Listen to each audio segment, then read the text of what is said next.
இந்த நாள் செய்தியுடைய தலைப்பு என்ன அப்படின்னா, கவனித்து பாருங்கள், கவனித்து பாருங்கள். நீங்க பைபிள்ல நீங்க வாசிச்சு பாத்தீங்கன்னா, எரேமியா தீர்க்கதரிசியின் புஸ்தகத்துல 18வது அதிகாரம் 2வது வசனம் 6வது வசனங்கள் எல்லாம் வாசிச்சீங்கன்னா, நீங்க எரேமியா தீர்க்கதரிசியை பார்த்து கர்த்தர் ஒரு வார்த்தையை சொல்லுவார், நீ எழும்பி குயவனுக்கு வீட்டுக்கு போ அப்படின்னு. அவன் அங்க போகும்போது அங்க ஒரு காரியம் நடந்துட்டு இருக்கும். குயவன் என்ன செய்கிறான்னா, அழகா மண்பாண்டத்தை அந்த அச்சுல வச்சு அழகா வார்த்துட்டே இருக்கிற அழகான பாண்டமாய் வணைகிறான். வணைந்து போடுவோம். குயவனுக்கு கையில இருக்கும்போது அந்த பாண்டம் கெட்டு போயிட்டு அவன் என்ன செய்கிறான், அதை திரும்ப தூக்கி போட்டு பிசைஞ்சு இன்னொரு வேற பாண்டமாய் அவன் வரைகிறான். அப்ப கர்த்தர் எரேமியா தீர்க்கதரிசியை பார்த்து சொல்றாரு, அந்த குயவன் செய்கிற நீ கவனிச்சு பாரு. அப்ப இந்த எரேமியா தீர்க்கதரிசி கவனிச்சு பார்க்கிறார். ஆண்டவரே, இந்த கவனிச்சு பார்க்கிறேன், இதுல இருந்து எனக்கு ஒரு பாடத்தை கற்றுத்தாருகிறார். எதையோ ஒண்ணு கவனிச்சு பாருன்னு கர்த்தர் சொன்னார்னா அதுல இருந்து ஒரு பாடத்தை கர்த்தர் நமக்கு கற்று தருவார். எரேமியா தீர்க்கதரிசி கவனித்து பார்க்கிறார். அங்க பாண்டம் அவனுடைய கையில கெட்டு போனது. அப்பதான் எரேமியா தீர்க்கதரிசியை பார்த்து கர்த்தர் ஒரு வார்த்தையை சொன்னார். என்ன சொன்னான்னா, இஸ்ரவேல் மக்கள், இஸ்ரவேல் ஜனங்கள் இதே போல என் கையில இருக்கிறாங்க, நான் இதே போல வேற பாண்டமா நான் அவங்கள மனைய போறேன்னு சொல்லி கொடுத்தார். எரேமியா தீர்க்கதரிசியின் புஸ்தகம் 1வது அதிகாரத்துல 11வது வசனத்தில் நீங்க வாசிச்சீங்கன்னா, எரேமியாவை பார்த்து கர்த்தர் கேட்பார், நீ என்னத்தை காண்கிற, என்னத்தை நீ பார்க்கிற, எதை நீ கவனிச்சுட்டு இருக்கிற அப்படின்னு சொல்லும்போது அவர் சொல்லுவார், ஒரு வாதும மரத்தினுடைய கிளையை நான் பார்க்கிறேன் அப்படின்னு. அப்போ ஆண்டவர் சொல்லுவார், என் வார்த்தையை நான் தீவிரமா இஸ்ரவேல் ஜனங்களுக்குள்ளால நிறைவேற்ற போகிறேன் அப்படின்னு விளக்கத்தை சொல்லி கொடுப்பார். அப்படியே அதே அதிகாரத்துல 1வது அதிகாரத்துல 13வது வசனங்களை பார்ப்பீங்கன்னா, கவனிச்சு பாரு, கவனிச்சு பாரு அப்படின்னு சொல்லும்போது கவனிக்கிறார் எரேமியா தீர்க்கதரிசி. என்ன பார்க்கறான்னா, ஒரு பொங்குகிற பானையை பார்க்கிறாரு. அந்த பொங்குகிற பானையுடைய வாய் வடக்கு சைடை பார்த்து இருக்குது. அப்போ கர்த்தர்கிட்ட பார்த்து எரேமியா தீர்க்கதரிசி கேட்கிறார், கவனிச்சு பார்க்கிறேன் ஆண்டவரே, அதுக்கு அர்த்தம் எனக்கு புரியல அப்படின்னு சொல்லும்போது அவர் சொல்லி கொடுக்கிறார், வடக்கு திசையில இருந்து இஸ்ரவேல் ஜனங்களுக்கு நேராக தீங்கு வரும் அப்படின்னு விளக்கி சொல்லி கொடுக்கிறார். இன்னும் நீங்க எரேமியா தீர்க்கதரிசியின் புஸ்தகம் 24வது அதிகாரத்துல 3வது வசனத்துல வாசிப்பீங்கன்னா, எரேமியா தீர்க்கதரிசி கிட்ட வந்து ஒரு காரியத்தை கவனிச்சு பாரு அப்படின்னு சொல்றாரு. என்ன அப்படின்னா, ஒரு அத்திப்பழத்தை காட்டி கொடுக்கிறாரு. அத்திப்பழங்கள் உள்ள கூடையை காட்டி கொடுக்கிறார். அது என்னன்னா, கெட்டதா இருந்த அத்திப்பழங்கள் ரொம்ப கெட்டதா இருந்துச்சு, எதுக்குமே யூஸ் பண்ண முடியாத அளவு கெட்ட அத்திப்பழமா இருந்துச்சு. இன்னொரு கூடையில நல்ல அத்திப்பழங்கள் இருந்தது. அதை கவனிச்சு பார்த்தப்பதான் கர்த்தர் எரேமியா தீர்க்கதரிசியை பார்த்து சொல்றாரு, இதனுடைய அர்த்தம் என்ன அப்படின்னா, சிறைப்பட்டு போனவங்க நல்ல அத்திப்பழங்கள், அவங்க இப்படி இருப்பாங்க. கெட்டு போன அத்திப்பழங்கள் வந்து சிறையிருப்புக்கு போகாம இங்கே இருக்கிற இஸ்ரவேல் ஜனங்கள் அப்படின்னு சொல்லி கொடுக்கிறார். அப்படியே ஆமோசின் புஸ்தகம் நிறைய பகுதிகள் இருக்கு. எசேக்கியேல் எல்லாம் வாசிப்பீங்கன்னா நிறைய காரியங்களை இந்த ஊழியக்காரங்களை நீ அதை கவனிச்சு பாரு, இதை கவனிச்சு பாரு, அவங்க உன்னிப்பா கவனிக்கும் போது ஒரு பாடத்தை கற்றுக் கொடுக்கிறாரு. அப்படியே ஆமோசின் புஸ்தகத்துல 7வது அதிகாரத்துல 8வது வசனத்துல வாசிப்பீங்கன்னா, ஆமோஸ் தீர்க்கதரிசியை பார்த்து ஒரு வார்த்தை சொல்றாரு, நீ அதை கவனிச்சு பாரு. அவன் கவனிச்சு பார்க்கும்போது ஒரு தூக்கு நூலை பார்க்கிறான். இதோட அர்த்தம் என்ன அப்படின்னு கேட்கும்போது அவர் சொல்றாரு, நான் இஸ்ரவேல் மக்களை நான் அளக்க போறேன், அளந்து நூலு போட்டு நான் அளக்க போறேன் அப்படின்னு சொல்லுகிறார். நல்லா கவனிச்சிடுங்க, கர்த்தர் நம்மை கவனிக்கிறார். சரியா?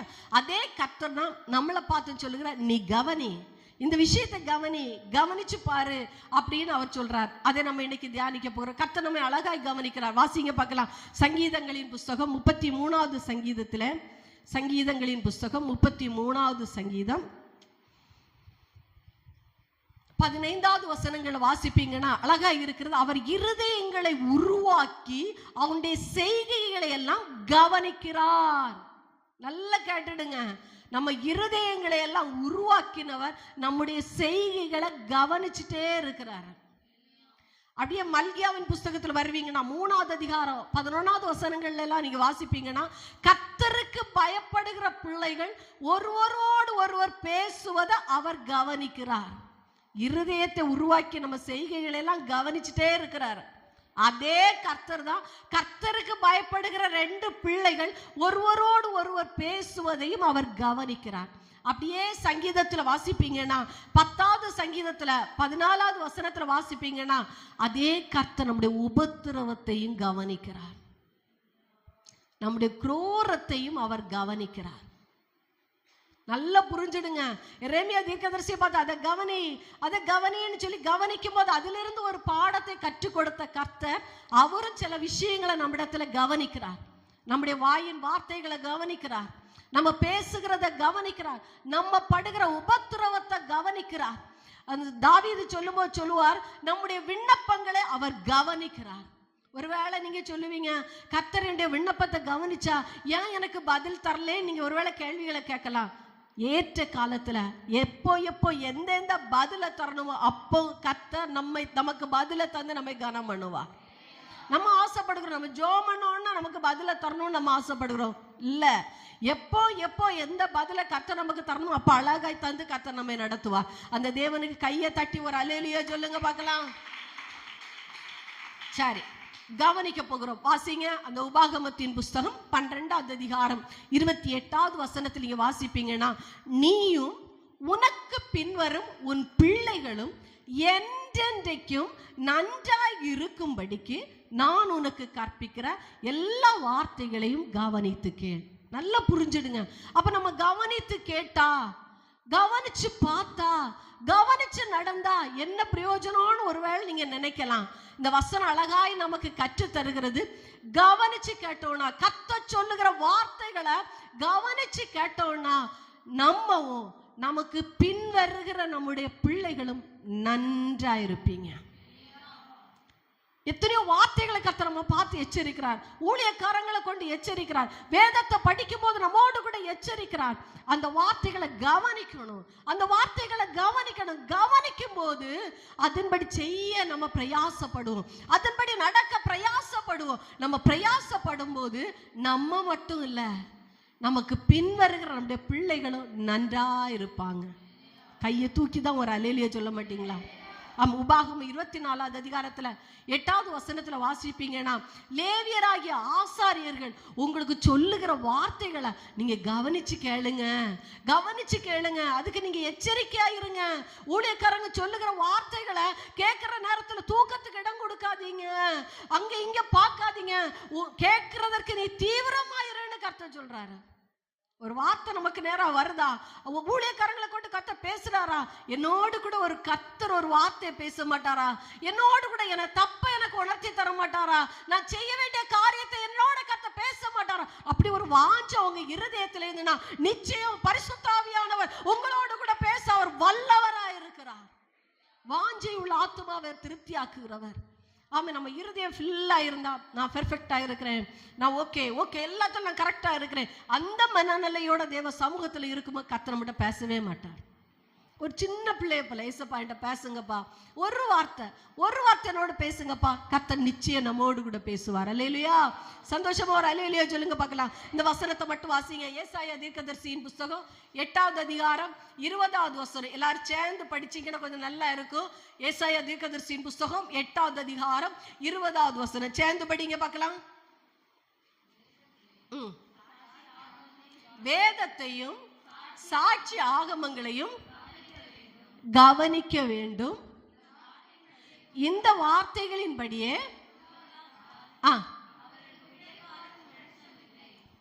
இந்த வார்த்தைகளின்படியே அவங்க நடக்கலைன்னா விடியற்கால வெளிச்சம் இல்லை. நம்ம நினைக்கிறோம், என்னைக்கும் இருளுக்குள்ளே என் வாழ்க்கை இருக்கணும், என்னைக்கும் கஷ்டத்துக்குள்ளே நான் இருக்கணும், எனக்கு ஒரு விடியற்காலம் இல்லையா, எனக்கு ஒரு வெளிச்சம் இல்லையா, எனக்கு ஒரு விடியற்காலம் இல்லையா நீங்க நினைக்கலாம். கர்த்தருடைய வசனத்தின் வார்த்தைகளுக்கு கீழ்ப்படிங்க, கவனிங்க, கவனிச்சு கேளுங்க. கர்த்தர் நிச்சயம் உங்க வாழ்க்கையில ஒரு விடியற்கால வெளிச்சத்தை கர்த்தர் வைத்திருக்கிறார். வாசிங்க இன்னும் ஏசாயா 48க்கு வாங்க பார்க்கலாம். 18வது வசனத்துல வாசிச்சீங்கன்னா, கற்பனைகளை கவனித்தால் நலமா இருக்கும். நீ கற்பனைகளை, கர்த்தருடைய வசனங்களை நீ கவனிச்சு நடந்தேனா உனக்கு நல்லா இருக்கும். நீ அப்படி நடந்தேனா சமாதானம் நதியை போல. அந்த வசனத்தை மைக்கில் படிங்க. என் கற்பனைகளை கவனித்தாயானால் நலமா இருக்கும். அப்பொழுது உன் சமாதானம் நதியை போலும், உன் நீதி சமுத்திரத்தின் அலைகளை போலும் இருக்கும். ஆமென். பாருங்க, கர்த்தருடைய கற்பனைகளை நம்ம கை கொள்ளும் போது, சிலவங்களுக்கு ஞானஸ்தான சத்தியத்தை குறித்து அந்த கற்பனையை குறித்து பேசினாலே சிலவங்களுக்கு அலர்ஜியா இருக்கும். ஆனா கர்த்தருடைய கற்பனைகளை கவனிக்கும் போது, கர்த்தருடைய கற்பனைக்கு கீழ்ப்படியும் போது சமாதானம் எப்படி இருக்குமா? நதியை போல இருக்குமா? நீதி எப்படி இருக்குமா?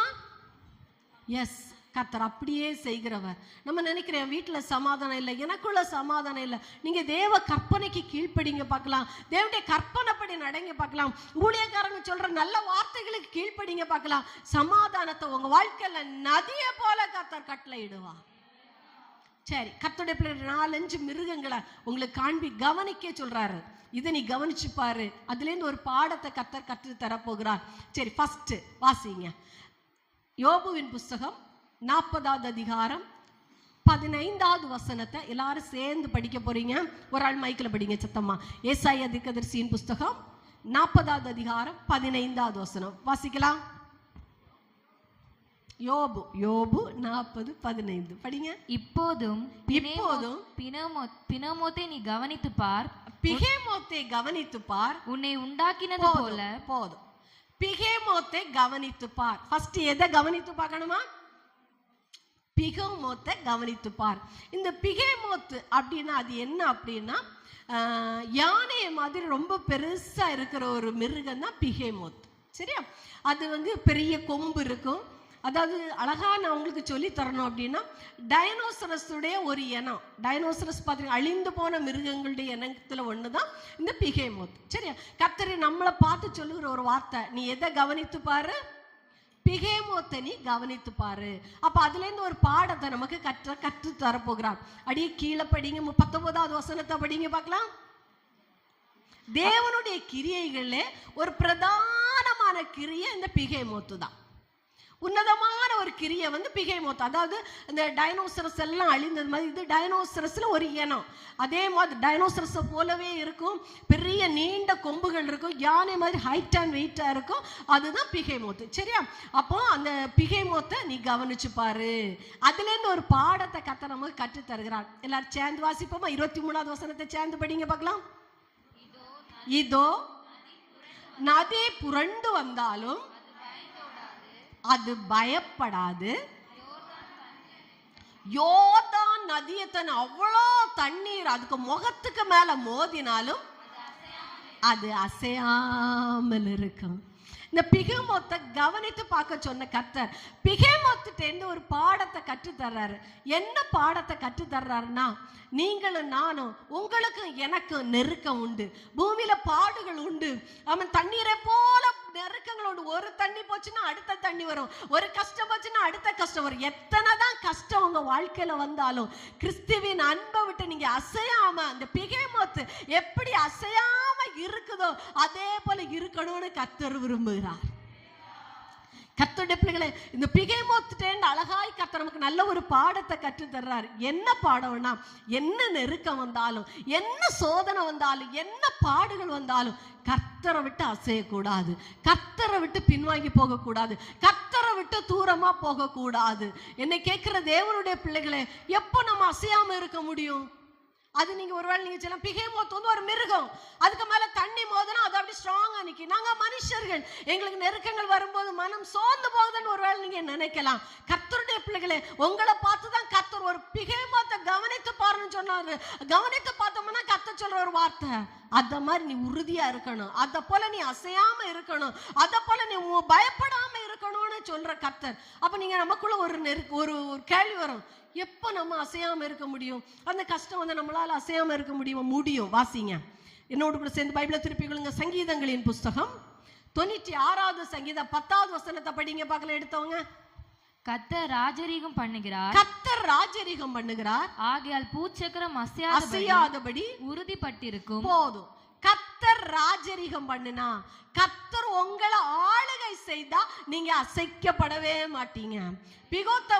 இந்த பிகேமோத்த மாதிரி ஸ்ட்ராங்கா நீங்க நிப்பீங்க. கர்த்தர் நம்மள ஆளுகை செய்யணும். ஒரு மனுஷன் ஆளுகை செஞ்சா உங்களை அப்படியே அவங்க வழிக்கு இழுத்து கொண்டு போயிருவாங்க. ஒரு பிசாசு ஒரு மனுஷனை ஆளுகை செய்தா அவன் வழியில உங்களை இழுத்து கொண்டு போயிருவான். கர்த்தருடைய பிள்ளைகளை சுயம் ஒரு மனுஷனை ஆளுகை செய்தா அது விரும்புகிற வழியில் அது இழுத்து கொண்டு போய் கர்த்தர் உங்களை ஆளுகை செய்வார்னா நீங்க அசைஞ்சு போகவே மாட்டீங்க. எத்தனை நதிதான் உங்களுக்கு நேரா வந்தாலும் சரி, யோர்தான் பிரவாகித்து வந்தாலும் சரி, நீங்க அசைக்கப்படவே மாட்டீங்க.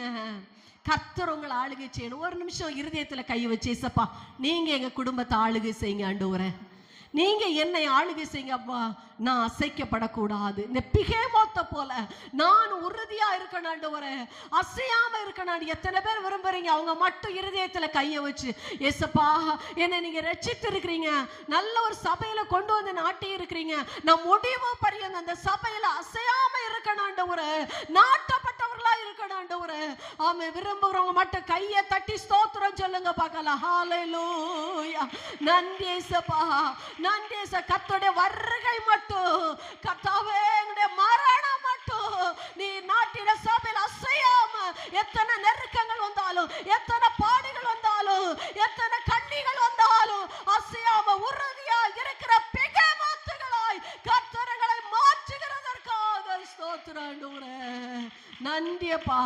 எந்த நெருக்கங்களும் உங்களை அசைக்க அனுமதிக்க கூடாது. எந்த பாடுகளும் எந்த வியாதிகளும் கர்த்தரை விட்டு உங்களை பிரிக்கிறதுக்கு நீங்க இடம் கொடுக்க கூடாது.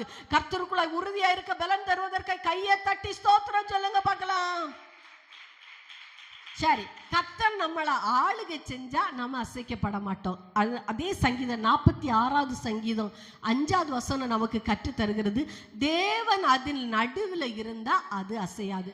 இடையில கேள்வி கேட்பேன், சட்டைக்கு பேரு சாரிக்கு பேரு எல்லாம் சொல்லி கேட்பேன், கரெக்டா வசனத்தை சொல்லணும். எப்போ நீங்க அசைக்கப்படாம இருப்பீங்க? நம்பர் 1, கர்த்தர் ராஜரீகம் பண்ணுனா, கர்த்தர் நம்மளை ஆளுகை செய்தா நம்ம அசைக்கப்பட மாட்டோம். நம்பர் 2, தேவன் நம்ம நடுவில் இருந்தா நம்ம அசைக்கப்பட மாட்டோம்.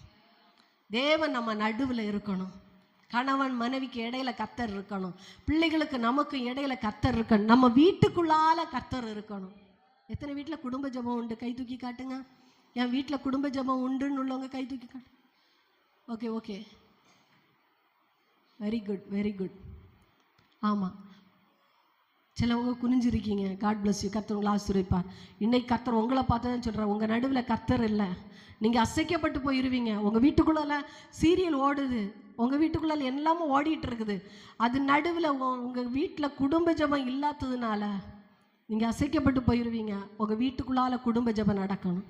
அப்போ தான் ஏசப்பா உங்கள் வீட்டில் இருப்பார். அல்லேலூயா. கர்த்தர் பிரியமில்லாத எல்லா வழிகளையும் ஒதுக்குங்க. கர்த்தர் உங்கள் வீட்டில் உங்கள் நடுவில் இருக்கிறதுக்கு நீங்கள் இடம் கொடுங்க. நீங்கள் அசைக்கப்பட்டு போகவே மாட்டீங்க.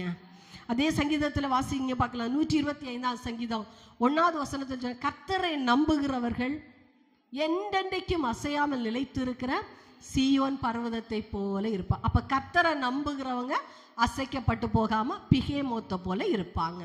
சரியா? இன்னும் நீங்க பைபிள படிச்சு பார்த்தீங்கன்னா நீதிமொழிகள் 12வது அதிகாரம் 3வது வசனத்தில் வாசிச்சீங்கன்னா, நீதிமான் அசைக்கப்படுவது இல்லை, நீதிமான் அசைக்கப்படுவதில்லை. நீங்களும் நானும் ஒரு நீதிமானா வாழ்ந்தா நம்ம அசைக்கப்படவே மாட்டோம். பிகேமோத்தை மாதிரி எத்தனை நதியத்தனை பிரச்சனை வந்தாலும் நம்ம கர்த்தருக்காக உறுதியாய் நிற்போம். சரி, எப்படி இருந்து அசைக்கப்பட மாட்டோம் சொல்லித்தாங்க. கர்த்தர், வெரி குட்.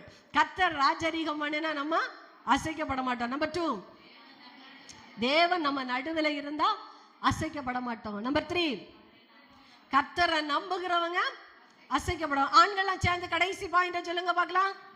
Very good. நீதிமான்களா இருந்தா அசைக்கப்பட மாட்டோம். கர்த்தர் நம்ம நிச்சயம் ஆசீர்வதிப்பாராக. பிகேமோத்தை மாதிரி எவ்வளோ பிரச்சனைகளை வந்தாலும் நம்ம உறுதியா இருக்கணும். அப்படின்னா நம்ம ஸ்ட்ராங்கா இருக்கணும். அப்படின்னா அசையாம இருக்கணும்னா 4 பாயிண்ட் ஒருக்க கூட சத்தமா சொல்லிதாங்க எனக்கு. கர்த்தர் ராஜரீகம் பண்ணணும்.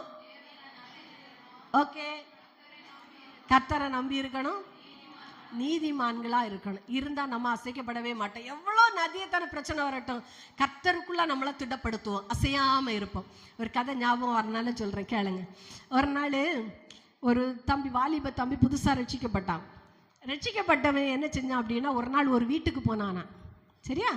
வீட்டுக்கு போனப்ப அந்த வீட்டில் ஒரு பெரிய ஒரு ஃபோட்டோ வச்சுருந்தாங்களாம். அது என்ன ஃபோட்டோ அப்படின்னா, ஏசப்பா அழகா தாடியெல்லாம் வச்சுட்டு அழகாக ஒரு கல்லுக்கு மேலே இருக்கிறாங்க.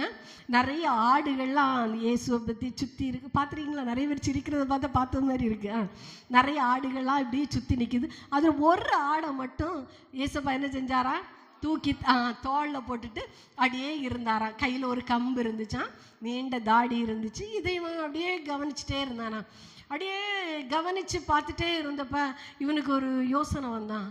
என்ன யோசனை வந்து அப்படின்னா, நான் கிட்ட நிக்கிற ஆடுகளை மாதிரி எல்லாம் இருக்கக்கூடாது. ஏசப்பா தோளுக்கு மேல ஒரே ஒரு ஆடு தானே இருந்துச்சு, அப்படிதானே? அந்த அந்த ஆடா நான் இருக்கணும்னு இவனுக்கு ஆசை வந்துதான். கவனிச்சு பார்த்ததுனால தான் அந்த ஆசை வந்துச்சு. சரி, வந்தனால அந்த ஃபோட்டோ அந்த வீட்டுக்காரங்கிட்ட கேட்டானா, இந்த ஃபோட்டோவை எனக்கு தருவீங்களா, எனக்கு ரொம்ப பிடிச்சது தாங்க அப்படின்னு கேட்டோம். அந்த வீட்டுக்காரங்களும் அந்த ஃபோட்டோ அவனுக்கு கொடுத்தாங்களாம். இவன் அந்த ஃபோட்டோவை வாங்கிட்டு ஓடி அவன் சர்ச்சு பாஸ்டர்கிட்ட கொண்டு போனானா. பாஸ்டர் பாஸ்டர் ஒரு ப்ரேயர் ரிக்வஸ்ட் பாஸ்டர் அப்படின்னு. உடனே அந்த பாஸ்டர் கேட்டானா, என்ன ப்ரேயர் ரிக்வஸ்ட் அப்படின்னு கேட்டப்போ அவன் சொன்னானா, பாஸ்டர் நான் வந்து இயேசுக்கு தோளில் ஒரு ஆடு இருக்கு பார்த்தீங்களா, அந்த ஆடா மாறணும்னு எனக்கா ஜோமனுங்க பாஸ்டர்னு முட்டி போட்டானா. அண்ணா அந்த பாஸ்டர் சொன்னாராம், வேண்டாப்பா அந்த ஆடா மட்டும் நீ வேண்டாம், அதுக்கு பக்கத்தில் எவ்வளோ ஆடுகள் இருக்கு பாரு, அதில் ஒரு ஆடா மாறணும்னு ஜோமன்னு. ஏன் பாஸ்டர், ஏசப்பா தோளுங்க மேலே நான் இருந்தேன் உங்களுக்கு பொறாமையாவா இருக்கு அப்படின்னு கேட்டானா.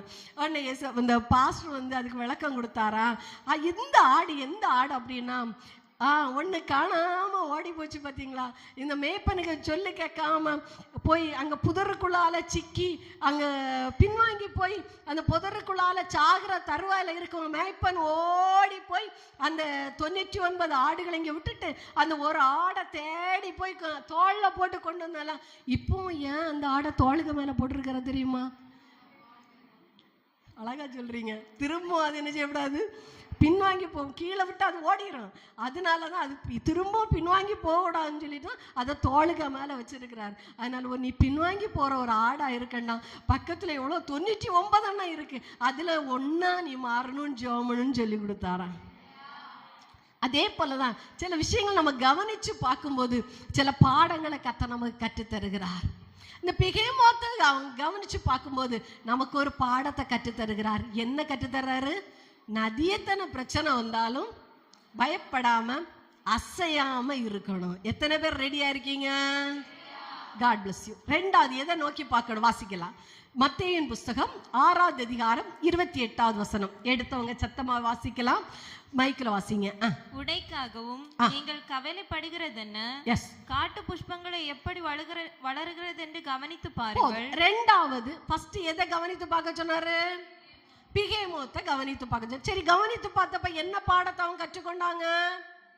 அது நதியத்தனை தண்ணி வந்தாலும் அசையாம உறுதியா அப்படி பயப்படாம அது ஸ்ட்ராங்கா நின்னுச்சு. அதே மாதிரி தான் நம்ம என்ன நெருக்கம் வந்தாலும் நிலைச்சிருக்கு. ரெண்டாவது கர்த்தர் சொல்றது ஒரு வார்த்தை என்னன்னா, காட்டு புஷ்பங்களை கவனித்து பாரு. காட்டு புஷ்பங்கள் எப்படி வளருகிறது என்று நீ கவனித்து பாரு. அது கவனித்து பார்க்கும்போது ஒரு காரியத்தை சொல்லி கொடுக்கிறார். கடைசி வேர்டை மட்டும் வாசிங்க. அவைகள் உழைக்கிறதும் இல்லை, நூற்கிறதும் இல்லை. எஸ், அடுத்த வசனம். என்றாலும் சாலோமோன் முதலாய் தன் சர்வ மகிமையிலும் அவைகள் ஒன்றை போலாகிலும் உடுத்திருக்கிறதில்லை என்று உங்களுக்கு சொல்லுகிறேன். போதும். அந்த வசனத்துல 28வது வசனம் நமக்கு அழகாய் கற்றுத்தருகிறது, கவலைப்படக்கூடாது. எனக்கு கவலையே இல்லைன்னு கையை தூக்கி ஒரு அலையிலேயே சொல்லுங்க. God bless you. கர்த்தர் உங்களை ஆசீர்வதிப்பாராக. கர்த்தருடைய பிள்ளைகளை கவலை இல்லாத மனுஷனே பார்க்க முடியாது. சின்ன பிள்ளைகளை எடுத்து இந்த பிள்ளைகள்கிட்ட கேட்டாலும் சொல்லுவாங்க, எனக்கு நாளைக்கு கிளாஸ் இல்லாமல் லீவ் கொடுத்தாங்கன்னா ஸ்தோத்திரம், நல்ல மழை பெஞ்சுன்னா ஸ்தோத்திரம், என்ன நிறைய ஹோம்ஒர்க் எழுதலை, மேக்ஸ் டீச்சர் படிச்சுட்டு வர சொல்லியிருக்கிறாங்க, நான் படிக்கலை, அடிக்கட்டும் அப்படின்னு இந்த பிள்ளைகளுக்கும் ஒரு கவலை உண்டு. இதனால் இருந்த தம்பி மாட்ட கேளுங்க, அவனுக்கு அதை விடவும் பெரியவங்கள்ட்ட கேளுங்க, அப்படி அழகா சிரிச்சுட்டே இருக்கிறாங்க, அவங்கள்ட்ட கேளுங்க, அவங்கள்ட்டும் ஒவ்வொரு கவலை இருக்கும். பெரியவங்க நமக்கு வயசாச்சு இனி கவலையே இல்லைன்னு வாயில சொல்லுவாங்க, ஆனால் கேட்டு பாருங்க பேர பிள்ளைய குறித்து கவலை இருக்கும். ஆனால் ஒவ்வொருத்தருக்கும் ஒவ்வொரு கவலை இருக்கும் இல்லையா? ஆனால் வசனம் இந்த காட்டு புஷ்பங்களை கவனிச்சு பாரு. கவனிச்சு பார்க்கும்போது என்ன பாடத்தை கற்றுத்தர்றாரு அப்படின்னா, அதை மாதிரி நீ கவலைப்படக்கூடாது. அது எவ்வளோ சந்தோஷமா இருக்கு பாரு. காட்டு புஷ்பங்களுக்கு யாரும் தண்ணி ஊத்துறதில்ல, உரம் போடுறதில்ல, கேர் பண்றதில்ல, களப்படுங்கிறதில்ல, ஆனா அது எவ்வளவு சந்தோஷமா காட்டுல அப்படியே அசைஞ்சிட்டு இருக்கு பாரு. அத மாதிரி நீ கவலைப்படாம இருக்கணும் அப்படின்னு கர்த்தர் நமக்கு பாடத்தை கற்று தர்றாரு. அல்லேலூயா. சரி, எப்படி கவலைப்படாம இருக்க முடியும்? படிச்சு தரட்டா? வாசிங்க. நீதிமொழிகள் புஸ்தகம் 12வது அதிகாரம் 25வது வசனத்துல வாசிச்சீங்கன்னா, இருதயத்தை கவலை ஒடுக்கும் அப்படின்னு சொல்லி இருக்குது. இதே வசனம் மத்தேயு 6வது அதிகாரம் முந்தின வசனம் 27வது வசனத்தை படிச்சு பார்த்தீங்கன்னா அழகா இருக்கு. கவலைப்படுகிறதுனால உன் சரீர அளவோடு கூட ஒரு முளத்தை நீ என்ன செய்ய முடியாது, கூட்ட முடியாது. நீங்க கவலைப்பட்டு அழுதுட்டே இருந்ததுனால எதையாவது சாதிச்சிங்களா? இல்லை. ஏன் அப்போ கர்த்தர் அந்த காட்டு புஷ்பத்தை காட்டி நமக்கு பாடத்தை கற்றுத்தர்றாருன்னா, கவலைப்படக்கூடாதுன்னு கற்றுத்தர்றாருன்னா, நம்ம கவலைப்படும் போது ஆவிக்குரிய வாழ்க்கையில் நம்ம முன்னேற முடியாது. பிள்ளைகளை குறிச்சா இருக்கலாம், புருஷனை குறிச்சா இருக்கலாம், நம்ம பலவீனத்தை குறிச்சா இருக்கலாம். ஏதோ ஒரு கவலை உங்க இருதயத்தை அழுத்திட்டே இருக்கும்போது நீங்க ஆவிக்குரிய அது ஒரு முள்ளு போலவே இருக்கும். வாசிங்க மத்தேயுவின் புஸ்தகம் 13வது அதிகாரம் 22வது வசனத்துல வாசிச்சு பார்த்தீங்கன்னா அழகாய் சொல்லி இருக்கிறது. முள்ளானது, முள் எதை குறிக்கிறதுனா உங்க உலக கவலை. சிலவங்களுக்கு நிறைய கவலை இருக்கும். இந்த மார்த்தாளை குறித்து சொல்லி இருக்குது. லூக்கா 10வது அதிகாரம் 41வது வசனத்தில் நீங்க வாசிச்சீங்கன்னா மார்த்தாளை குறித்து அழகா சொல்லியிருக்கு. பற்பல கவலை. அவளுக்கு ஒரு கவலை கிடையாது, 2 கவலை கிடையாது, நிறைய கவலை அவளுக்கு இருந்துச்சு. அதே போல இன்னைக்கு நிறைய பேருக்கு அதான். ஆதியாகமத்தின் புஸ்தகம் 45வது அதிகாரத்தில் 20வது வசனத்தில் வாசித்தீங்கன்னா இந்த தட்டு முட்டுகளை குறித்த கவலை சிலவங்களுக்கு. ஐயோ அவள் வீட்டில் சோபா செட் இருக்கே, என் வீட்டில் சோபா செட் இல்லையே, அவளுக்கு வீட்டில் நல்ல அது இருக்கே, என் வீட்டில் நல்ல ஒரு டபுள் டோர் ஃப்ரிட்ஜ் இல்லையே அப்படின்னு சிலவங்களுக்கு தட்டு முட்டுகளை குறித்து கவலை இருக்கும். சிலவங்களுக்கு வஸ்திரத்தை குறித்து கவலை இருக்கும். ஐயோ அவங்க கிராண்டாக சாரீ கட்டியிருக்காங்களே, எனக்கு அந்த மாதிரி சாரீ இல்லையே. சிலவங்களுக்கு நீங்கள் வாசிச்சிங்க பார்த்தீங்கன்னா ஆகாரத்தை குறித்து கவலை இருக்கும். அவங்களாம் நல்ல நல்ல ஆகாரம் சாப்பிட்றாங்களே, எனக்கு அது மாதிரி நல்ல நல்ல ஆகாரம் சாப்பிட முடியல, அப்படி கவலை உள்ளவங்களும் இருக்கிறாங்க. உண்டுள்ளவங்க ஒரு அலையிலையே சொல்லுங்க. ஆமாம், நிறைய பேர் இருக்கீங்க. God bless you. நிறைய கவலைகள் சிலவங்களுக்கு இருக்கும். ட்ரெஸ்ஸை குறித்து கவலை இருக்கும், தட்டு முட்டை குறித்து கவலை இருக்கும், ஆகாரத்தை குறித்து கவலை இருக்கும், அப்படி நிறைய கவலைகள் இருக்கும். சிலவங்களுக்கு பார்த்தீங்கன்னா அந்த கடனை குறித்து, வியாதியை குறித்து, பிள்ளைகளை குறித்து. ஆனால் ஒன்று மட்டும் நான் உங்களுக்கு சொல்லி தரட்டா, இந்த பூமிக்குரிய கவலைப்படுகிறத இன்னையோட நிறுத்திடுங்க. ஒரு ஆவிக்குரிய கவலை உங்களுக்குள்ளால வரட்டும். என்னன்னா இயேசுப்பா என்னை ரட்சித்து இருக்கிறார், நான் பரலோகத்தை நான் இழந்து போயிடக்கூடாது, இந்த ரட்சிப்பை நான் கடைசி வரை காத்துக்கொள்ளணும், அப்படி ஒரு கவலை உங்களுக்குள்ள வரும். நான் ஒன்று மட்டும் சொல்லி தரட்ட ரகசியத்தை. இந்த ஆவிக்குரிய கவலை உங்களுக்குள்ள இருந்ததுன்னா பூமிக்குரிய கவலை உங்களை தொடாது. இந்த ஆவிக்குரிய கவலை இல்லை, ஐயோ 1 மணிக்கு சபையில் போய் ஜெபம் பண்ண முடியலையே, செவ்வாய் பிரேயருக்கு ஒழுங்காக போக முடியலையே, ஒரு டெய்லி பைபிள் படிக்க முடியலையே, ஜெபம் பண்ண முடியலையே, இன்னைக்கு குடும்ப ஜெபம் கட்டாயிட்டேன், இன்னைக்கு ஆராதனை முடங்கிட்டேன் அப்படின்னு ஒரு கவலை உங்களுக்குள்ளால இருக்குன்னா பூமிக்குரிய கவலை உங்களை ஆட்கொள்ளாது. சந்தோஷமா ஒரு அலையிலேயே சொல்லுங்களா. கவலையில இருந்து விடுபட ஒரே ஒரு வழியை மட்டும் சொல்லி தரேன். பைபிள் திருப்புங்க. 1 பேதுருவின் புஸ்தகம் 5வது அதிகாரம் 7வது வசனத்தை எல்லாரும் பெரியவங்க எல்லாரும் பைபிள்ல தரங்க. 1 பேதுருவின் புஸ்தகம் 5வது அதிகாரம் 7வது வசனம் சேர்ந்து படிங்க. அவர் உங்களை விசாரிக்கிறவர் ஆனபடியால் உங்க கவலைகளை எல்லாம் பக்கத்துல கை கொடுத்து சொல்லி கொடுங்க. அந்த வசனத்தை சொல்லி கொடுங்க, நோட் பண்ணி வச்சிடுங்க. அவர் உங்களை விசாரிக்கிறவர் ஆனபடியால். ஆமா, எல்லாரும் என்ன பார்த்து சொன்னது மாதிரி இருக்குது. நீங்க பக்கத்துல பார்த்து அவங்க முகத்தை பார்த்து சொல்லுங்க, அவர் உங்களை விசாரிக்கிறவரா. எஸ், ஆமா, ஏசப்பாவுக்கு மேல வைப்பீங்களா?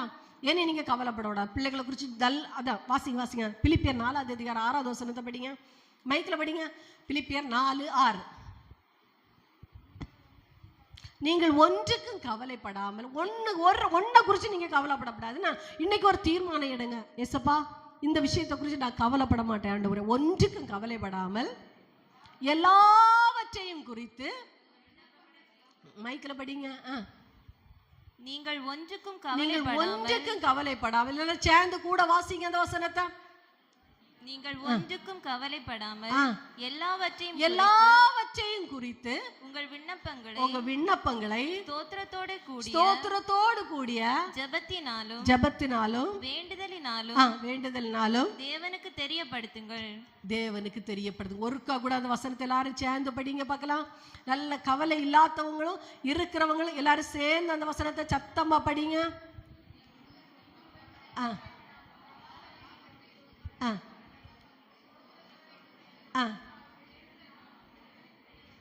ஆமா, வசனம் எல்லாம் நமக்கு தெரியும், தெரிஞ்சு வச்சுட்டு தான் கவலைப்படுறோம். இந்த வசனம் தெரியும்லவங்க கையை தூக்கி ஒரு அலையிலேயே சொல்லுங்க. ஆமா, எல்லா வசனம் தெரிஞ்சுட்டே நம்ம ஒரு கதை சொல்லி தரேன் கேளுங்க. ஒரு அம்மா வந்து அவங்க வீடு வந்து அந்த ஊட்டி இருக்குல்ல, அதே மாதிரி மேலே ஹில் பிளேஸ் மேலே இருந்துச்சான். அப்படி இருக்கும்போது அவங்க எந்த திங்ஸ் வாங்கணும் அப்படின்னாலும் கீழே வந்து தான் வாங்கிட்டு போகணும். சரியா? அப்போ என்னன்னா ஒரு நாள் இந்த பாட்டியம்மா ரொம்ப வயசு, இந்த பாட்டியம்மா வந்து கீழே வந்து பழைய காலத்தில் இந்த கடவுன்னு சொல்லுவாங்க. அந்த கடவத்தில் எல்லா சாதனங்களை வச்சு தலையில் வச்சு சுமந்து மேலே கொண்டு வாரத்துக்கு ஒரு நாள் கீழே வந்து அப்படி சாதனங்களை வாங்கிட்டு போவாங்க. அப்போ என்னன்னா இந்த அம்மா அன்னைக்கு என்ன செஞ்சுன்னா கீழே வந்து கழுத்து வலிக்க அந்த செம்மடை ஹைட்டில் ஏறி போகும்போது இறக்கத்தில் இறங்கும் போது ஈஸியாக இறங்கிடுவாங்க, ஹைட்டில் ஏறி போகும்போது ரொம்ப கஷ்டமாக இருக்கும். அப்போ அந்த கடவத்தை வச்சுட்டு இப்படி ஏறி போயிட்டே இருந்தாங்களாம். இருக்கும்போது ஒரு ஜீப்பில் 2 பிள்ளைகளும் அப்பாவும் கீழே சாதனங்களை வாங்கிட்டு அவங்க ஏறி வந்துட்டே இருக்கிறாங்க. அந்த ஊசி கொண்டை வளைவில் அப்படி ஏறி வந்துட்டே இருக்கிறாங்க. அப்போ இந்த பாட்டியை கண்டப்ப அந்த 2 பிள்ளைகளுக்கு ரொம்ப கஷ்டமாக இருந்துச்சான். உடனே அப்பா சொல்லுங்க, அப்பா வண்டியை நிறுத்துங்க, இந்த பாட்டியை நம்ம வந்து நம்ம கூட கூட்டிகிட்டு போவோம், நம்ம ஊரில் உள்ள பாட்டி தானே, இவ்வளோ ஊசி கொண்ட வளைவுகள்லாம் தாண்டி மேலே வருமோ, இந்த பாட்டி பாவாப்பா நம்ம கூட்டிகிட்டு போவோம்னு சொன்னப்போ அந்த அப்பாவும் இறக்கப்பட்டு ஜீப்பை ஸ்டாப் பண்ணி அந்த பாட்டியை உள்ளே பின்னால ஏத்துனாங்களாம். அப்பா முன்னே இருக்கிறாங்க, இடையில 2 பிள்ளைகள் பின்னால ஏத்துனாங்களாம். இந்த பிள்ளைகள் அப்பப்போ பின்னால பார்க்கும் சிரிக்கும். இந்த அப்பாவுக்கு ஒண்ணுமே புரியாது. இவரும் திரும்பி பார்த்தாருன்னா ஜீப் நேரே ஃபர்ஸ்ட் ஃப்ளோர்ல வந்து இருக்கும். அதனால இவர் என்ன செஞ்சார் அப்படின்னா, ஏன் மக்களை இவ்வளோ சிரிக்கிறீங்க அப்படின்னு கேட்டோன்னா, அப்பா வண்டியை சைடு ஒதுக்கி ஒருக்க பின்னால திரும்பி பாருங்க அப்படின்னு. அவர் சைடு ஒதுக்கி பின்னால திரும்பி பார்த்தா அந்த பாட்டி என்ன செஞ்சாங்கன்னா வண்டியில இருந்துட்டு அந்த கடவத்தை என்ன செஞ்சாங்கன்னா தலையில வச்சு இப்படி இப்படி இப்படி வச்சுட்டே இருந்தாங்களாம். அப்போ தான் இந்த அப்பா அந்த பாட்டியை சொன்னாங்களா, பாட்டி நீங்கள் இருக்கிறது எங்கே தான் இருக்கீங்க? ஜீப்பில் தான் இருக்கீங்க, நீங்கள் கொஞ்சம் வெயிட்டை கீழே இறக்கி வச்சுட்டே இருக்கலாமான்னு. நிறைய பேர் ஆமாம் எனக்கு வாழ்க்கை அப்படிதான், நல்ல ஜோம் பண்ணு, இதே போல் வெயிட்டை தாங்க முடியாமல் கவலையோடு இருக்கிறேன்னு சொல்கிறது மாதிரி இருக்குது. கர்த்தருடைய பிள்ளைகள் நம்ம தேவ சமூகத்தில் இறக்கி வச்சோன்னா அவர் எல்லாவற்றையும் நம்ம விசாரிக்கிறவர் ஆனபடினால ஒரு காரியம் 2 காரியம் இல்லை, எல்லாவற்றையும் நீங்கள் கர்த்தருடைய பிள்ளைகள், உங்களை அவர் விசாரிக்கிறவர். அதனால உங்க கவலைகள் எல்லாம் அவர் மேல வச்சிருங்க. ஆமென். நிறைய பேர் அட்டாக்ல சாகிறதுக்கு காரணம் என்னது தெரியுமா? கவலை பட்டு. அதனால ஒரு அளவையும் கூட்டவும் முடியாது, குறைக்க முடியாது, எதுவுமே செய்ய முடியாது. அதே நேரம் இயேசுவோட சமூகத்துல உங்க கவலைகளை இறக்கி வச்சீங்கன்னா நீங்க ஃப்ரீயா பாட்டு பாடி கர்த்தரை ஆராதிச்சு நித்தியத்துல போய் சேருகிற ஒரு பாக்கியத்தை கர்த்தர் உங்களுக்கு தருவார். கர்த்தருடைய பிள்ளைகளை என்ன கவலையா இருக்கலாம், எல்லாவற்றுக்கும் பரிகாரம் தேவ சமூகத்துல உண்டு. ஒரு நிமிஷம் கடந்து வந்த பாதைகளை திரும்பி பாருங்க. நீங்களா கடந்து வந்தீங்க? இல்ல இயேசுப்பா தான் உங்களை நடத்திட்டு வந்தார். வாசிங்க உபாகமத்தின் புஸ்தகத்துல 32வது அதிகாரம் 7வது வசனத்துல வாசிங்க. பூர்வ நாட்கள் என்னன்னு கடந்து வந்த பாதைகளை நினைச்சு பாரு. அந்த வழிகள்லாம் உனக்கு மறந்து போச்சுன்னா உன் அப்பாட்ட கேளு, எப்படி அவர் நடத்தி வந்தாருன்னு கேளு. அவர் சொல்லலைன்னு உன் மூப்பர்கிட்ட கேளு, வயசானவங்கள்ட்ட கேளு, எவ்வளவு அழகா உங்களை நடத்தி வந்தார். இப்போ இருக்கிற சூழ்நிலை நீங்க பார்க்காதீங்க. ஒரு காலத்துல நீங்க எவ்வளோ கஷ்டப்பட்டீங்க, எவ்வளோ நெருக்கப்பட்டீங்க. அந்த காலத்துல நடத்துற தேவன் இன்னைக்கு உங்களை நடத்த மாட்டாரா? அதே தேவனை தானே ஆராதிக்கீங்க. நிச்சயமா கர்த்தர் உங்களை நிச்சயமா நடத்துவாரு. யோபுல வாசிச்சீங்கன்னா கவலைப்படுகிற உங்களை பார்த்தாங்க யோபு சொல்றாரு, படிங்க. யோபு 21வது அதிகாரம் 5வது வசனத்தை ஒரு ஆள் சத்தமா படிங்க பார்க்கலாம். என்னை கவனித்து பாருங்க யோபு சொல்றாரு. போதும் அதோட நிறுத்திடுங்க. என்னை கவனித்து பாருங்கள்னு யோபு சொல்றாரு. கவலைப்பட்டு கலங்கிட்டு இருக்கிற உங்களை பார்த்துதான் யோபு உங்களை பார்த்த ஒரு வார்த்தை, என்ன கவனிச்சு பாருங்க. யோபு சொல்றாரு, என்ன கவனிச்சு பாருங்க. யோபுக்கு என்னென்ன இழந்துச்சு? 7000 ஆடு, 3000 ஒட்டகம். ஒரு ஒட்டகத்துக்கு வேலை 1 லட்சம் வச்சு 3000 ஒட்டகத்துக்கு என்ன ரேட் வந்து கணக்கு விட்டுங்க. சரி, ஒரு ஆடுக்கு 10,000 ரூபா போட்டு 7000 ஆட்டுக்கு என்ன வந்தது?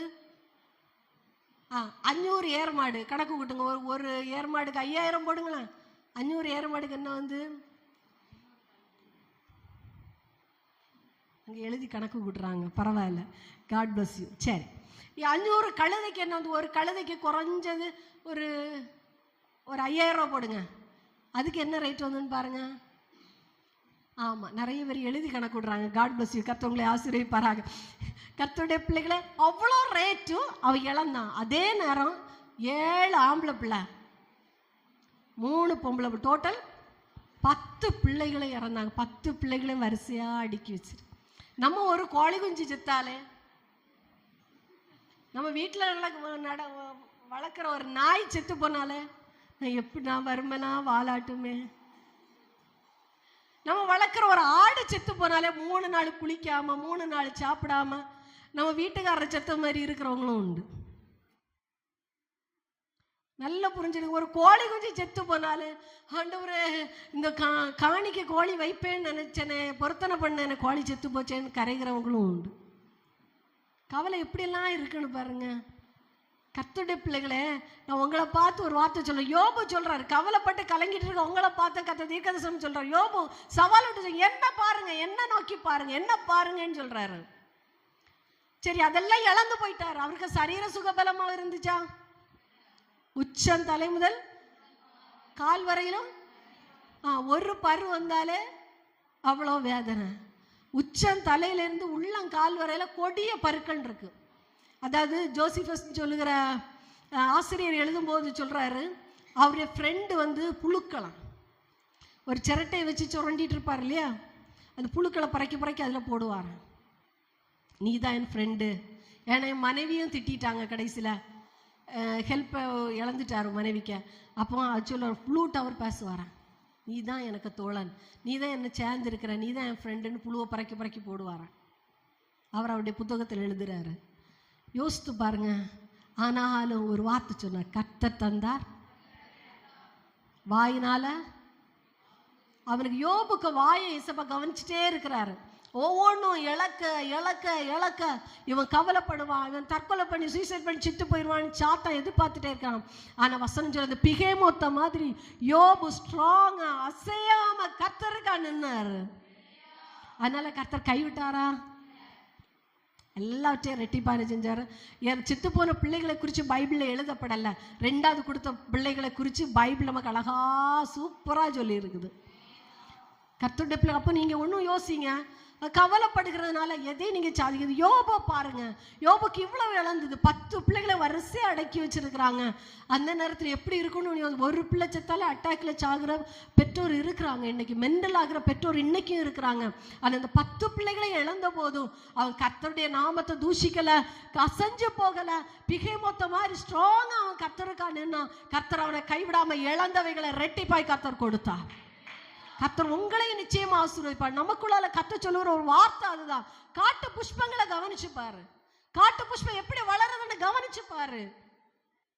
அதுக்கு தண்ணி ஊத்தல யாருமே இல்லை, ஆனா அது விசாரிக்கிற ஒரு கர்த்தர் உண்டு. கவலைப்படாது. அதை போல் நமக்கு சொல்லுகிற ஒரு வார்த்தை, காட்டு புஷ்பத்தை காட்டி நமக்கு சொல்லித்தர ஒரு பாடம். அதை மாதிரி நீ கவலைப்படாம இரு. அப்படி ஒன்னால மேற்கொள்ள முடியல. யோபு புஸ்தகத்தை வாசி. யோபுக்கு எங்கேயாவது நான் கவலைப்பட்டேன், நான் சாக போறேன் அப்படின்னு சொன்னாரா? இல்ல. அவர் எவ்வளவு ஸ்ட்ராங்கா நிக்கிறார். அதே மாதிரி நின்னீங்க, நான் நிச்சயம் உங்களை என்னை கர்த்தர் அவர் ஆசீர்வதிக்க வல்லவரா இருக்கிறார். கையை தட்டி இயேசுவுக்கு ஒரு ஸ்தோத்திரம் சொல்லுங்க பார்க்கலாம். சரி, 3வது ஃபர்ஸ்ட் எதை நோக்கி பார்க்க சொன்னாரு? கவனிச்சு பாருனாரு. பிகேமோத்தை என்ன பாடம் கற்றுக் கொடுத்தாரு? அசையாம இருக்கு. ஓகே. 2வது எதை கவனிச்சு பாருனாரு? காட்டு புஷ்பங்களை கவனிச்சு பாருனாரு. அதுல என்ன பாடத்தை கற்றுக் கொடுத்தாரு? கவலைப்படாத. அது காட்டுல ஐயோ என்ன வெள்ளம் ஊத்த ஆளிலே, களப்பிடுங்க ஆளிலே, என்னை கொத்தி எருபோட ஆளிலே, என்னைக்காவது அந்த காட்டு புஷ்பம் கவலைப்பட்டது இல்லை. அது எவ்வளவு சந்தோஷமா காட்டுல எவ்வளவு அசைஞ்சிட்டு இருக்கு பாரு, அதை பார்த்து நீ பாடத்தை படி அப்படின்னு சொல்லி கொடுக்கிறார். 3வது வாசித்து முடிக்கலாம். ஆதியாகமத்தின் புஸ்தகம் 6வது அதிகாரம் மத்தேயின் புஸ்தகம் 6வது அதிகாரம் 26வது வசனம். மத்தேயு 6:26. ஆகாயத்து பட்சிகளை கவனித்து பாருங்க. போதும், ஆகாயத்து பட்சிகளை கவனித்து பாருங்க. அடுத்து படிங்க. அவைகள் விதைக்கிறதும் இல்லை, அறுக்கிறதும் இல்லை, களஞ்சியங்களில் சேர்த்து வைக்கிறதும் இல்லை. அவைகளையும் உங்கள் பரமபிதா பிழைப்பூட்டுகிறார். அவைகளை பார்க்கிலும் நீங்கள் விசேஷித்தவர்கள் அல்லவா? நல்லா கவனிச்சுங்க. 3வது இயேசப்பா எதை கவனிச்சு பாரு அப்படின்னு சொல்றாருன்னா, ஆகாயத்து பட்சிகளை நீ கவனிச்சுப்பார். அப்ப என்ன பாடத்தை கற்று தர்றாருன்னா, நான் அதை பிழை போட்டுக்கிறேன். அது என்ன சொல்ல, எங்கேயாவது விதைக்குதா சேர்த்து வைக்குதா? ஆனாலும் எங்கேயாவது ஒரு காக்கா பட்னியா செத்து கீழே விழுந்திருக்கா? இல்லை. அழகா நான் அதை பிழை போட்டுக்கிறேன், அதை போல ஒன்னையும் நான் பிழைக்க பண்ணுவேன்னு கர்த்தர் சொல்றார். கர்த்தருடைய பிள்ளைகளை, கர்த்தர் நம்ம பிழைக்க பண்ணணும். எப்போ பிழைக்க பண்ணுவார்? வாசிக்கலாம். ஆமோஸின் புஸ்தகம் 5ஆம் அதிகாரம் 4வது வசனம். எல்லாரும் கண்டிப்பா எடுத்து படிக்கணும். ஆமோஸ் தீர்க்கதரிசியின் புஸ்தகம் 4வது அதிகாரம் 5வது வசனம் எடுத்து படிங்க பார்க்கலாம். 5வது அதிகாரம் 4வது வசனம். ஆமோஸ் 5:4. மைக்கில் படிங்க. கர்த்தர் இஸ்ரவேல் வம்சத்தாருக்கு சொல்லுகிறது என்னவென்றால் என்னை தேடுங்கள் அப்பொழுது பிழைப்பீர்கள். போதும். கர்த்தரை தேடுங்க, அப்போ பிழைப்பீங்க. டெய்லி 1 மணிக்கு சர்ச்சில் வந்து என்னைக்கு வருஷம் ஃபுல்லும் வாங்கன்னு சொல்லலை. இவ்வளோ நாள் 1 மாதம் 1 மணிக்கு வாங்க, நான் உன்னை பிழைக்க பண்ணுவேன். செவ்வா ப்ரேயருக்கு வாங்க, நான் உன்னை பிழைக்க பண்ணுவேன். உபாச ஜெபத்துக்கு வாங்க, நான் உன்னை பிழைக்க பண்ணுவேன். பக்கத்தில் கை கொடுத்து சொல்லுங்க, நீங்கள் கர்த்தரை தேடுங்க, கர்த்தர் உங்களை பிழைக்க பண்ணுவார். எஸ், கர்த்தரை தேடுங்க, கர்த்தரை தேடுங்க. என்ன கூட்டங்கள் சர்ச்சில் வச்சிருக்கிறாங்களோ அது நமக்காக, நம்மளை பிழைக்க பண்ணதுக்காக தான் கர்த்தர் வச்சிருக்கிறார். கர்த்தரை தேடுங்க, கர்த்தர் நிச்சயம் நம்மளை பிழைக்க பண்ணுவார். நீங்கள் இஸ்மவேலை குறித்து நீங்கள் பைபிளை படிப்பீங்க. இஸ்மவேல் அந்த வனாந்தரத்தில் பிழைக்க பண்ணாரா? பிழைக்க பண்ணார். அப்படின்னு உங்களை என்னை ஏன் ஏசப்பா பிழைக்க பண்ண மாட்டார்? அல்லேலூயா. சந்தோஷமா ஒரு அல்லேலூயா சொல்லுங்க பார்க்கலாம். நீதிமொழிகளின் புஸ்தகம் 4வது அதிகாரம் 4வது வசனத்தை நீங்கள் வாசிச்சிங்கன்னா, அவருடைய கற்பனைகளை நம்ம கை கொள்ளும் போது கர்த்தர் பிழைக்க பண்ணுவார். அவருடைய கற்பனைகளை நம்ம கை கொள்ளும் போது, அவர் சொல்லுகிற வார்த்தைகளுக்கு நம்ம கீழ்ப்படியும் போது நம்மளை பிழைக்க பண்ணுவார். கடைசியாக வாசிச்சு பாருங்க. யோவான் எழுதின சுவிசேஷம் 6வது அதிகாரம் 58வது வசனத்தை எல்லாரும் எடுத்து வாசிங்க பார்க்கலாம். யோவான் எழுதின சுவிசேஷம் 6வது அதிகாரம் 58வது வசனம் எடுத்து வாசிங்க. வானத்தில் இறங்கின அப்பம் இதுவே, இது உங்கள் பிதாக்கள் புசித்த மன்னாவை போலல்ல. அவர்கள் மரித்தார்களே, இந்த அப்பத்தை புசிக்கிறவனோ என்றென்றைக்கும் பிழைப்பான் என்றார். இந்த அப்பத்தை அப்படியே அதுக்கு தொடர்ச்சியை வாசிங்க பார்க்கலாம். உபாகமத்தின் புஸ்தகம் 16வது அதிகாரம் 1வது வசனம். உபாகமம் 16:1. மைக்கிலே வாசித்திருங்க பார்க்கலாம். உபாகமம் 16:1. ஆபிப் மாதத்தை கவனித்திருந்து, எஸ், ஆபிப் மாதத்தில் ராக்காலத்தில் எகிப்திலிருந்து புறப்பட பண்ணினாரு. நல்லா கவனிச்சிடுங்க. கர்த்தர் நம்மளை பிழைக்க பண்ணா, நம்பர் 1 கர்த்தரை தேடணும். 2வது அவருடைய கற்பனைகளுக்கு கை கொள்ளணும். 3வது திருவிருந்து ஆராதனை சபையில கர்த்தர் வச்சிருக்கிறாருன்னா எந்த சாக்கு பக்கம் சொல்லாதீங்க. நம்மளை பிழைக்க பண்ணதுக்கு தான் கர்த்தர் திருவிருந்து ஆராதனை வச்சிருக்கிறார். ஏன் கர்த்தர் நம்முடைய ஜெபத்துக்கு பதில தரல? கர்த்தருடைய திருவிருந்து ஆராதனை யாரும் அற்பமா எண்ணாதீங்க. திருவிருந்து ஆராதனை சபையில வச்சிருக்கிறான்னா எந்த சாக்கு பக்கம் சொல்லாதீங்க. அது உங்களை பிழைக்க பண்ணதுக்காக கர்த்தர் வைத்திருக்கிறது. உங்களை பிழை போட்டதுக்காக அவர் வைத்திருக்கிறது. அந்த ஆராதனையை கலந்து கொள்ளுங்க, நிச்சயம் இயேசப்பா உங்களை பிழைக்க பண்ணுவார். கடைசி ஒரு வசனத்தை மட்டும் வாசித்து முடிச்சிடுவோமா? லூக்கா எழுதின சுவிசேஷம் 12வது அதிகாரம் 24வது வசனத்தை எடுத்து படிங்க. லூக்கா 12:24. காகங்களை கவனித்து பாருங்கள், அவைகள் விதைக்கிறதும் இல்லை, அறுக்கிறதும் இல்லை, அவைகளுக்கு பண்டகசாலையும் இல்லை, களஞ்சியமும் இல்லை, இல்லாவிட்டாலும் அவைகளையும் தேவன் பிழைப்பூட்டுகிறார். பறவைகளை பார்க்கல, காகங்களை பார்க்கலும் நீங்கள் விசேஷித்தவர்களா இருக்கிறீர்கள். காகத்தை கவனிச்சு பாரு. எல்லாருக்கும் வீட்டுக்கு இன்னைக்கு காலையில் நிறைய காக்கா வந்திருக்கும். கவனிச்சு பாரு. அதை பார்க்கல நீ விசேஷமா இருக்கிற, அதை பார்க்கல விசேஷம். எப்ப நம்மளை கத்த விசேஷத்தவர்களாய் மாற்றுவோம்னா, ஓய்வு நாளை நம்ம விசேஷப்படுத்தும் போது நம்மையும் கத்தர் விசேஷப்படுத்தி பாதுகாப்பார். ஞாயிற்றுக்கிழமைனா எந்த அலுவலுக்கும் போகாதீங்க. ஃபங்க்ஷன் வீடா கூட்டம் முடிஞ்சு போங்க. அப்படி நீங்க முக்கியத்துவப்படுத்தினீங்கன்னா நிச்சயம் ஏசப்பா நம்மளை விசேஷப்படுத்தி பாதுகாப்பார். அல்லேலூயா. சரி, எதை கவனித்து பார்க்க சொல்றாரு சொல்லுங்க. பிகேமோத், அது என்ன பாடத்தை கற்று தருது? அசையாம இருக்கணும். அடுத்து காட்டு புஷ்பங்களை கவனித்து பாருங்கள். அது எதை சொல்லி தருது? கவலை. வெரி குட், கவலைப்படக்கூடாது. 3 ஆகாயத்து பட்சிகளை கவனித்து பாருங்கள். அது என்ன பாடத்தை கற்று தருது? பிள்ளை பூட்டுவாரு. அதை பிள்ளை பூட்டுறது மாதிரி ஒன்னையும் பிள்ளை பூட்டுவாரு. அடுத்தது காகங்களை கவனிச்சு பாரு. அதை பார்க்கல உன்னை விசேஷமா கர்த்தர் நடத்துவார்.